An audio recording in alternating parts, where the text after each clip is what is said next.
पहला प्रश्न है और यह वीडियो नंबर जो है आपका 7वां होने वाला है। तो चलिए इस वीडियो को शुरू करते हैं। प्रेगनेंसी के दौरान महिला में कार्डियक आउटपुट प्रायः कितना होता है। मतलब एक महिला जब प्रेगनेंसी में होता है तो उसका हृदय का जो आउटपुट होता है, हृदय का जो धड़कन का जो दर होता है, घटता है, बढ़ता है, कुछ घटता है, कुछ बढ़ता है, उपरोक्त में से कोई नहीं। तो एक महिला का जो कार्डियक आउटपुट होता है वह प्रेगनेंसी के दौरान बढ़ जाता है, याद रखिएगा। दूसरा है, निम्न में से चिकन पॉक्स का कारण कौन है। चिकन पॉक्स जिसे हम लोग छोटी माता भी कहते हैं, पैरामेक्सिको वायरस किसके कारण होता है, मिजल्स, ठीक है। वेरिसोला जोस्टर वायरस, यही राइट आंसर होगा हमारा, बी आंसर सही होगा। बाकी ये सब वायरस जो है नहीं है, ठीक है। चिकन पॉक्स वेरिसोला जोस्टर वायरस के कारण। तीसरा प्रश्न है आपके, निम्न में से स्वाइन फ्लू का कारण क्या है।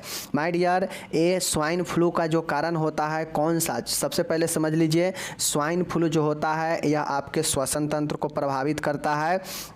स्वाइन फ्लू क्या करता है, यह एक वायरल प्रॉब्लम है, ठीक है। यह एक वायरल प्रॉब्लम होता है, मतलब वायरस से होने वाला है। तो इसका जो सूक्ष्म जीव होता है, HIV नहीं होगा, इबोला भी नहीं होगा, HN बैक्टीरिया भी नहीं होगा। इसका राइट आंसर जो होगा वह H1N1 इन्फ्लुएंजा वायरस होता है, ठीक है।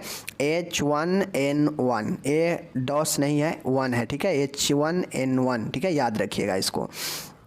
आगे है, चौथा है, सार्स जो है, सार्स का संचारण किस मार्ग द्वारा होता है। सार्स जो होता है यह किस मार्ग के द्वारा जो है फैलता है, तो आपको पता होना चाहिए। यह श्वसन वाला रोग है और श्वसन वाला ज़्यादातर रोग जो होता है वह ड्रॉपलेट संक्रमण के द्वारा फैलता है। वहीं पर बात किया जाए, मल एवं मुख वाला जितने भी पेट का आंत वाला जो प्रॉब्लम होगा पाचन तंत्र का, वह फीको ओरल वाला होता है, ठीक है। जैसे हैजा हो जाना, ठीक है ना, आंत में टाइफाइड, ये सब जो है ओरल फीकल माध्यम से होता है। अनप्रोटेक्टेड सेक्सुअल से HIV या जितने भी यौन रोग होते हैं वो हो सकते हैं। और पैथोजन के घाव में प्रवेश करने से टिटनस होता है, ठीक है। तो यह सब जो है आप समझ लीजिए। आगे चलते हैं, पांचवा है, निम्न में से पर्टुसिस का कारण क्या है। काली खांसी, ये आप बता चुके हैं कई बार कि पर्टुसिस को वूपिंग कफ यानी काली खांसी भी कहते हैं। तो पर्टुसिस किस कारण होता है, माइकोबैक्टीरियम पर्टुसिस नामक बैक्टीरिया, जो है यहाँ पे गलत है। बोर्डोटेला पर्टुसिस नामक बैक्टीरिया, यही सही होगा। वेरिसोला जोस्टर अभी ऊपर बताए हैं। कॉरिनोबैक्टीरियम पर्टुसिस, कॉरिनम बैक्टीरियम, आप लोग बताइए कि यह किसके कारण होता है, ठीक है। बाकी इसका राइट आंसर बोर्डोटेला पर्टुसिस होगा, ठीक है। यह बैक्टीरिया है जिसके कारण काली खांसी होता है। छठा है, निम्न में से संक्रामक बीमारी का उदाहरण है। मतलब इनमें से कौन सा संक्रामक बीमारी नहीं है। कुष्ठ रोग है संक्रामक, लेप्रोसी भी है, डायरिया भी है, जबकि डायबिटीज़ जो है यह आपके फिजियोलॉजिकल प्रॉब्लम है, संक्रामक रोग नहीं है। आगे सातवां है, मानव शरीर में कैंसर किस प्रकार फैलता है। कैंसर कैसे फैलता है, त्वचा के माध्यम से, लिम्फेटिक सिस्टम से, रक्त के माध्यम से, और बी तथा सी। तो माय डियर आपको पता होना चाहिए, लिम्फेटिक सिस्टम और रक्त के माध्यम से जो है आपके कैंसर बॉडी में फैलते हैं, दोनों सही हो जाएगा। BCG का वैक्सीन को एट ए बर्थ टाइम नहीं दिया गया हो तो इसे किस एज तक दिया जा सकता है। माय डियर, अगर किसी को जन्म के समय अगर BCG का वैक्सीन नहीं दिए हैं तो इसे आगे जो है हम 12 मंथ यानी 1 साल के जो है एज तक हम इसे दे सकते हैं, ठीक है, याद रखिएगा। 9वां है माय डियर, निम्न में से cardiovascular related non communicable disease कौन सा है। माय डियर, पूछ रहा है कि कार्डियोवास्कुलर सिस्टम के रोग पूछ रहा है, ठीक है, और साथ में ऐसा रोग पूछ रहा है जो नॉन कम्युनिकेबल हो, ठीक है। देखिए, अस्थमा कम्युनिकेबल है, डायबिटीज मेलाइटिस यह तो कार्डियोवास्कुलर का जो है आपको रोग है, ठीक है ना, लेकिन यह जो है आपका नॉन कम्युनिकेबल जो है डिजीज है, ठीक है।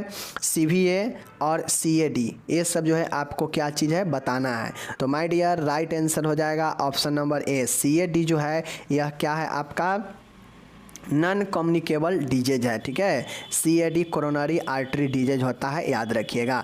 10वां है, एक्यूट MI को इस नाम से भी जाना जाता है। तो MI को हम लोग क्या कहते हैं, मायोकार्डियल इन्फारक्शन, ठीक है, मायोकार्डियल इन्फारक्शन। और MI जो होता है माय डियर यह हार्ट अटैक के नाम से भी जाना जाता है, याद रखिएगा, ठीक है। नेक्स्ट है 11 ESI एक्ट का संबंध किससे है। तो ESI का आप लोग को पता होगा, एम्प्लॉय एक्सचेंज, ठीक है ना। तो ये जो है इंडस्ट्रियल वर्कर एंड वेलफेयर से रिलेटेड है। ESI कार्ड बनता है ना, वह इंडस्ट्रियल में औद्योगिक क्षेत्र में काम कर रहे लोगों के लिए है, ठीक है, वर्कर के लिए। 12 है अंधेरे में रस्सी को स्नेक समझना। कोई अंधेरे में जो है रस्सी है, ठीक है, ये रस्सी है, लेकिन कोई व्यक्ति इसको दूर से स्नेक समझ रहा है, मतलब क्या हो रहा है, उसमें भ्रांतियाँ हो रहा है, ठीक है ना, उसमें भ्रम आ रहा है। तो 12 नंबर क्या होगा, एलूजन होता है, ठीक है, याद रखिएगा, भ्रम होना। 13 नंबर है मेमोरी लॉस को हो जाना, ठीक है, मेमोरी लॉस हो जाना क्या कहलाता है, एमनेसिया कहलाता है। ऑप्शन नंबर ए सही होगा, ठीक है। आगे देखते हैं 14 नंबर है प्रोटीन ऊर्जा कुपोषण PEM के दौरान दिया जाने वाला उपचार थेरेपेटिक के संबंध में कौन सा सत्य है। PEM के बारे में, बालक को शुरुआत में 80 से 100 किलो कैलोरी प्रति किग्रा बॉडी वेट के अनुसार प्रतिदिन आहार दिया जाना चाहिए, धीरे धीरे इसमें वृद्धि करनी चाहिए, ठीक है। तो इसमें उपरोक्त सही होगा, टोटल इसमें सही जो है PEM के लिए दोनों सही है। प्रोटीन एनर्जी माल न्यूट्रिशन के कंडीशन में यह सब के सब जो है सही होगा, पढ़ लीजिएगा आप लोग, ठीक है। 15 नंबर है 100 ग्राम एग के सेवन से, अगर आप 100 ग्राम अंडे अगर कोई व्यक्ति सेवन कर रहा है तो उससे लगभग कितने प्रोटीन जो है व्यक्ति को मिलेगा। तो 100 ग्राम अंडे से लगभग जो है व्यक्ति को 13 से 14 ग्राम जो है प्रोटीन मिल जाता है, ठीक है, याद रखिएगा। 16 नंबर है निम्न में से किस सबस्टांस का संबंध प्रोटीन से है।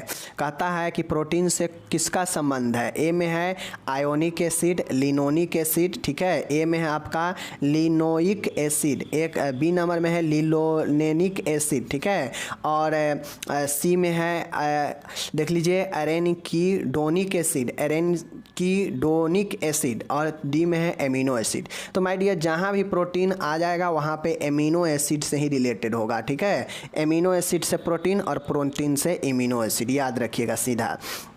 17 है नींबू एवं संतरे का रस किसका गुड सोर्स होता है। तो आपको पता है नींबू और जो है नींबू का रस जो है और संतरे का रस चूँकि खट्टा होता है और खट्टे पदार्थ में विटामिन सी जो है भरपूर होता है, तो इसलिए ऑप्शन डी सही है। 18 है निम्न में से फैट का सोर्स कौन है। वसा का, घी एवं मक्खन, सूखे मेवे, सरसों एवं मूंगफली का तेल, उपरोक्त में से सभी। तो माय डियर आप लोग बताइए कि इनमें से कौन सा ऐसा चीज़ है जिससे फैट नहीं बनता हो। सबसे फैट बनता हो, सरसों का तेल हो गया, मूंगफली का तेल हो गया, कोई भी ऑयल फैटी काम करता ही है, मेवा में भी फैट होता है, मक्खन घी में तो होता ही है, तो इसलिए सभी हो जाएगा, ठीक है। 19 निम्न में से माइक्रो न्यूट्रिएंट के एग्जाम्पल है। माइक्रो न्यूट्रिएंट का एग्जाम्पल कौन सा है। तो विटामिन एंड मिनरल जो है आपके प्रोटीन वाला नहीं होगा, जहाँ प्रोटीन आएगा यह माइक्रो न्यूट्रिएंट में नहीं आएगा। विटामिन और मिनरल वाला जो है आपके माइक्रो न्यूट्रिएंट के एग्जाम्पल है, ठीक है, विटामिन खनिज।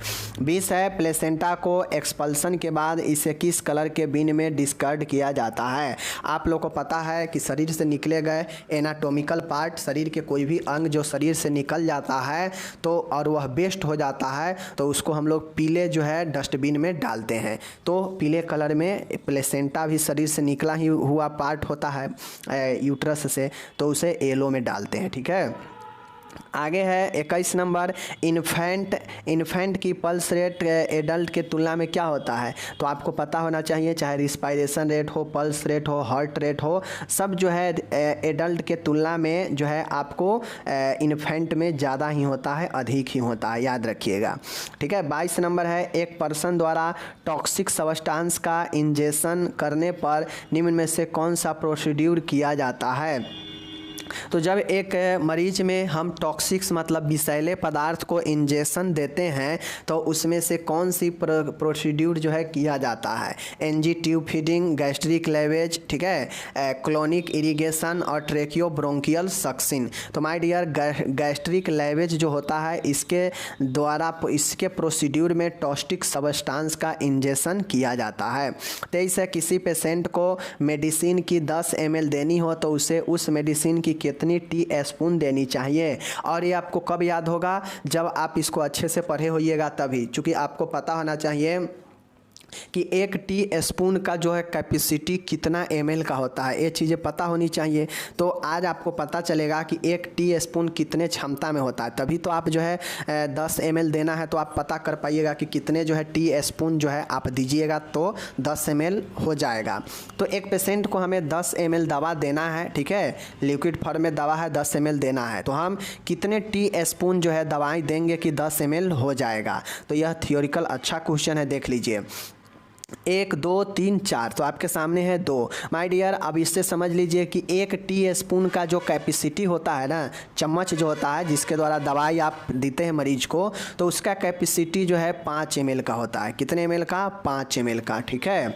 तो 10 ml देना है, तो 10 ml देना है मतलब 2 टी स्पून हम दे देंगे तो 10 ml पुर जाएगा। तो यही 2 जो है आपको 10 ml देने के लिए 2 बार जो है आपको टी स्पून से देना पड़ेगा, ठीक है। अब इससे आप लोग फाइंड कर लीजिएगा। आगे देखिए, एनस तथा रेक्टम वाले एरिया में पस का कलेक्शन होना क्या कहलाता है?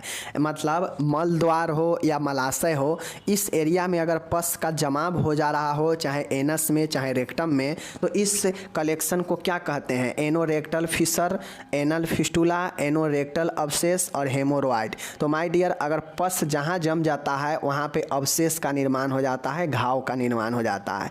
तो एनोरेक्टल अवशेष इसका राइट आंसर होगा ऑप्शन नंबर सी। घाव में ही पस न बनता है। 25 नंबर का है प्लूरेटिक चेस्ट पेन, मतलब pleuritic chest pain, foul smelling sputum, shortness of breathing, fever आदि किस डिजीज का लक्षण है? अब यहाँ पे देखिए, प्लूरेटिक चेस्ट पेन यानी फेफड़े के साइड में चेस्ट का जो है दर्द करेगा। फॉल स्मेलिंग स्पूटम मतलब जो बलगम है उसका जो है बदबू आएगा उससे, ठीक है। शॉर्टनेस ऑफ ब्रीदिंग, एसओ भी होगा मतलब श्वसन में कष्ट आएगा, और फीवर होगा। यह सब किस में होता है, किसका लक्षण है, किस बीमारी का? तो माय डियर, आपको पता होना चाहिए क्रॉनिक लैरिंजाइटिस, लैरिंजाइटिस नहीं होगा, यह गला का है। लंग अब्सेस हो सकता है, यही राइट आंसर होगा। मेनिंजाइटिस तो जो है मेनिंजिस का प्रॉब्लम है जो ब्रेन या स्पाइनल में हो सकता है।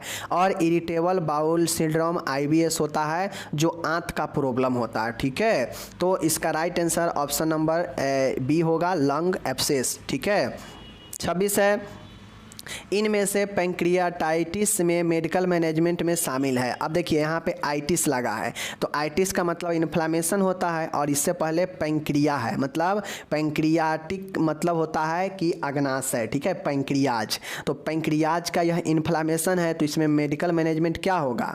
Analgesic drug such as meperidine, देख लीजिए anticholinergic drug such as atropine, और histamine H2 receptor antagonist such as ranitidine, ठीक है। All of the above. अब इसमें जो है टोटल दवाइयाँ हम देते हैं, ठीक है, टोटल, चाहे एनाल्जेसिक दर्द के लिए होता है जो एग्जाम्पल है, एंटीकोलिनर्जिक दवाइयाँ भी होता है, एट्रोपिन हो गया, ठीक है, हिस्टामिल दवाइयाँ होता है जो एलर्जी वगैरह को जो है रोकता है। तो ये सब दवाइयाँ आप टोटल इसमें दे सकते हैं पैंक्रेटाइटिस में।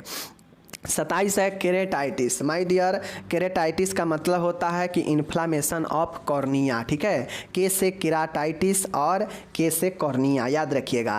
तो कॉर्निया का इन्फ्लामेशन को जो है हम लोग केरेटाइटिस कहते हैं, ऑप्शन नंबर ए सही है, ठीक है। 28 है एनीमिया की स्थिति में व्यक्ति का हीमोग्लोबिन लेवल क्या होता है? तो जब एनीमिया होता है, रक्ताल्पता होता है, मतलब रक्त का अल्प होना, रक्त का कमना, क्या होता है? हीमोग्लोबिन लेवल घटेगा कि बढ़ेगा? तो घटेगा, जाहिर सी बातें हैं, सामान्य से कम हो जाता है तभी तो एनीमिया होता है। 29 है डॉस थेरेपी देने के लिए निम्न में से किस रोगी को प्रथम श्रेणी में रखा जाता है? आप लोग को पता होना चाहिए कि डॉस थेरेपी किसके लिए है? टीबी पेशेंट के लिए है। तो इसमें डॉस थेरेपी तो टीबी वाला को दिया जाएगा, बट किस रोगी को जो है प्रथम श्रेणी में रखा जाता है? नए स्पूटम एस्मियर रोगी को, स्पूटम एस्मियर ऋणात्मक टीबी रोगी को, एक्स्ट्रा पल्मोनरी टीबी रोगी को, या फिर जो है उपरोक्त सभी। तो इनमें से सभी को जो है आपको प्रथम श्रेणी में रखा जाता है, चाहे वो नए मरीज हो स्पूटम एस्मियर का, या स्पुटम स्मीयर का ऋणात्मक टीबी वाला रोगी हो या एक्स्ट्रा पल्मोनरी टीबी रोगी हो, तो ये सबको जो है आपको रखा जाता है प्रथम श्रेणी में। 30 है हाइड्रोसिल से क्या समझते हैं, तो आपको पता होगा हाइड्रोसिल मतलब जो टेस्टिस होता है उसमें सूजन हो जाता है, पानी भर जाता है और उसी को जो है हम लोग हाइड्रोसिल कहते हैं, जो कि मेल में होता है। टेस्टिस का इन्फ्लामेशन, टेस्टिस के आसपास द्रव का समान रूप से एकत्रित होना, लंबे समय तक रहने वाले बेहोशी, ठीक है, हार्ट अटैक का आना। तो आपको पता होना चाहिए हाइड्रोसिल का मतलब होता है कि टेस्टिस के आसपास द्रव का असमान रूप से एकत्रित हो जाना। तो असमान रूप से अगर द्रव इकट्ठा हो जाता है टेस्टिस के आसपास तो उसे ही हाइड्रोसिल कहते हैं। जबकि टेस्टिस के इन्फ्लामेशन को जो है आपको क्या कहते हैं, कमेंट करके बताइए, ठीक है। 31 नंबर का है मुख से मुख विधि द्वारा कृत्रिम ऑक्सीजन देने के लिए रोगी को किस पोजीशन में लिटाते हैं। मानिए आप किसी पेशेंट को अपने मुख से दूसरे मुख में जो है पेशेंट को आपको ऑक्सीजन देना हो, कृत्रिम ऑक्सीजन देना हो, तो इसके लिए सुपाइन, प्रोन, दाई करवट, बाई करवट, ठीक है, कौन से में देते हैं, तो सु स्पाइन पोजीशन देते हैं। सु स्पाइन में होता है कि पीठी के बल व्यक्ति लिटता है चित, जिससे उसका मुंह ऊपर रहेगा, तो आप चाहें तो उसको मुंह में ऑक्सीजन दे सकते हैं अपने मुंह से, तो यही सुपाइन पोजीशन बेस्ट होता है। आगे है 32 नंबर, ओपन फ्रैक्चर से क्या समझते हैं। आप लोग अगर पढ़े होंगे तो पता होगा कि फ्रैक्चर के प्रकार है ओपन, क्लोज, ठीक है, ट्रांसवर्स, ऑब्लिक, ये सब फ्रैक्चर के प्रकार है। तो इसमें से खुला अस्थिभंग ओपन फ्रैक्चर से क्या समझते हैं। फ्रैक्चर का प्रकार, इसमें फ्रैक्चर साइट के ऊपर की त्वचा के निरंतरता टूट जाती है, ठीक है। फ्रैक्चर का प्रकार जिसमें फ्रैक्चर साइट के ऊपर त्वचा की निरंतरता ब्रेक नहीं होती है, ठीक है। फ्रैक्चर का प्रकार जिसमें अफेक्टेड बोन हरी लकड़ी की स्टिक जैसी हो जाती है। इस प्रकार के फ्रैक्चर के दौरान फ्रैक्चर लाइन बहुत ही महीन होती है।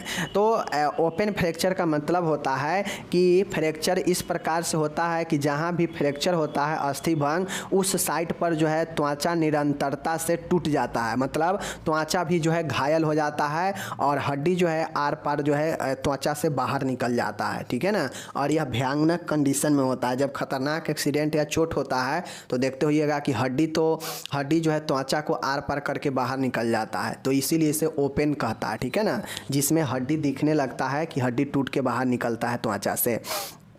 33 है बेल्स पाल्सी को किस नाम से जानते हैं। तो आपको पता होना चाहिए बेल्स पाल्सी, जिसको हम लोग फेशियल पाल्सी के नाम से भी जानते हैं, ठीक है। तो याद रखिएगा फेशियल पाल्सी, ठीक है, याद रखिएगा। बेल्स पाल्सी को हम लोग जो है चेहरे का लकवा कहते हैं, जिसको फेशियल पाल्सी भी कहते हैं। निम्न में से एन्युरिज्म के बारे में ट्रू सेंटेंस क्या है। अब यह ध्यान से दीजिएगा कि एन्युरिज्म के बारे में कौन सा इसमें सत्य है एन्युरिज्म के बारे में। तो माय डियर मैं आपको बता दूं, एन्युरिज्म जो होता है वह हमारा, आपको अब भी मैं बता देता हूं, एन्युरिज्म जो होता है वह हमारा जो थक्का होता है ना, इसमें किसी वाल्स की कमजोरी के कारण ब्लड वेसल्स अस्थायी रूप से डिलेट हो जाता है, ठीक है, डिलाइट हो जाता है।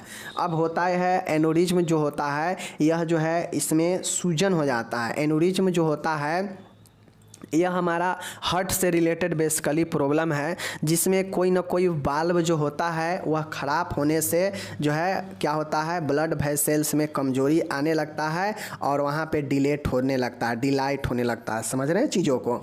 तो यही ऑप्शन नंबर डी हो जाएगा, ठीक है। 35 है जॉन्स क्राइटेरिया का संबंध किससे है। जॉन्स क्राइटेरिया का संबंध किससे है, बर्न के इलाज के, रूमेटिक फीवर के ट्रीटमेंट से, रूमेटिक फीवर के डायग्नोसिस से, ठीक है, और टाइफाइड के डायग्नोसिस से। तो माय डियर जो जॉन क्राइटेरिया है यह रूमेटिक फीवर के डायग्नोसिस है, याद रखिएगा, इंपॉर्टेंट प्रश्न है।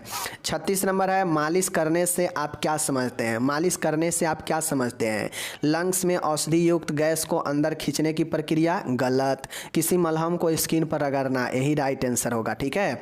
किसी मलहम को स्किन पर रगड़ते हैं तो ही तो मालिश होता है ना। मालिश के जरिए ही हम जो है मलहम को, दवाई को त्वचा के अंदर भेजते हैं, उसके असर को, ठीक है।